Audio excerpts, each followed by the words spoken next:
আগামী দিনেও এই দুই থানার সকল উন্নয়নের ক্ষেত্রে বৈষম্যহীনভাবে সাম্প্রদায়িক সম্প্রীতির লীলাভূমিতে তৈরি করার মাধ্যমে শান্তিময় একটি আবাসস্থল তৈরি করার ক্ষেত্রে রাস্তাঘাট থেকে শুরু করে সকল উন্নয়নে টেকসই, মানসম্মত এবং দুর্নীতি মুক্ত হয়ে সকল উন্নয়নের ক্ষেত্রে ভূমিকা রাখার ক্ষেত্রে দল, মত, ধর্ম, বর্ণ নির্বিশেষে সবার সহযোগিতা না পেলে কেউ নির্বাচিত হয়ে এই ভূমিকা রাখা আমার পক্ষে সম্ভব নয়। এজন্য আমি আপনাদের সামনে একটু দাঁড়িয়েছি। আপনারা এখানে একটা বৃহৎ অংশ আছেন আমাদের আত্মীয় স্বজন, যারাই আছেন প্রত্যেকেরই আমি কারো না কারো ভাই, আমি স্নেহের সন্তান তুল্য। আমি সবার কাছে দোয়া চাই, আপনারা একটু দোয়া করবেন। এবং একজন আলেম হিসাবে যেভাবে সংসদে দাঁড়িয়ে আপনাদের যেভাবে এখানে দাঁড়িয়ে কথা বলছে, ঠিক এভাবেই যেন জীবনের সর্বক্ষেত্রে কোরআন এবং সুন্নাহ মোতাবেক কথা এবং কাজে মিল রেখে কাজ করতে পারি, চলতে পারি। কারণ আমি যদি কোরআন এবং সুন্নাহ মোতাবেক চলতে না পারি, 100% কোরআনের ঘোষণা অনুসারে আমি হব মুনাফিক। আর আমি যদি কথা এবং কাজে মিল রেখে কোরআনের কথা বললাম এবং বাস্তব জীবনে, ছাত্র জীবন থেকে যেভাবে আমল করে আসছি, আমি তো যদি সেভাবে আমল করতে পারি তবে একজন মুমিন। আমি এহকালে এই দুনিয়াতে নির্বাচিত হতে পারি আর না পারি, যদি আমলিয়তের ক্ষেত্রে মুমিন হয়ে আল্লাহর কাছে উপস্থাপিত হতে পারি, আল্লাহ শুকরিয়া, আলহামদুলিল্লাহ। দোয়া করবেন আমার জন্য, আমি যেন আমৃত্যু ইসলামের উপর অটল থাকি, চলতে পারি।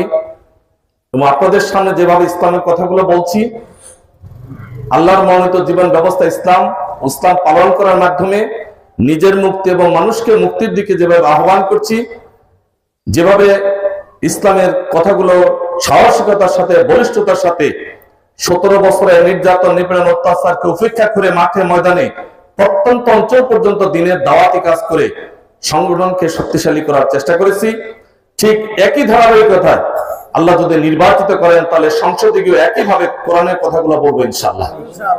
অতএব আপনাদের কাছে এই কোরআনের কথা বলার সুযোগটুকু চেয়ে, যেহেতু আমরা জালসায় আছি, 100% আমরা সবাই কোরআনের পক্ষে। আমরা চাই কোরআন কায়েম হোক, আমরা চাই ইসলাম কায়েম হোক, আমরা চাই ইসলামের মাধ্যমে নির্বাচিত প্রতিনিধির মাধ্যমে আল্লাহ যিনি মাক্কান্নাহুম ফিল আরদ আকামুস সালাত ওয়া আতুজ যাকাত তা'মুরুনা বিল মা'রুফ ওয়া তানহাউনা আনিল মুনকার। একজন নির্বাচিত ব্যক্তি মানুষকে 4টি কর্মসূচি নিয়ে কাজ করবে।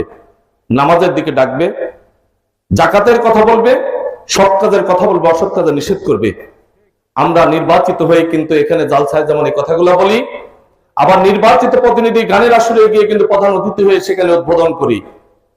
এর মাধ্যমে কিন্তু আমার নির্বাচিত মূল্যবান যে ভোট সমর্থন, এই সমর্থিত ভোটের নির্বাচিত প্রতিনিধি যদি অন্যায় করি, আমি যদি অশ্লীলতা, বেহায়াপনা দিয়ে যুবকদেরকে ডাকি, 100% তার একটি সাপোর্ট, পাপের একটা অংশ আপনি পেয়ে গেলেন।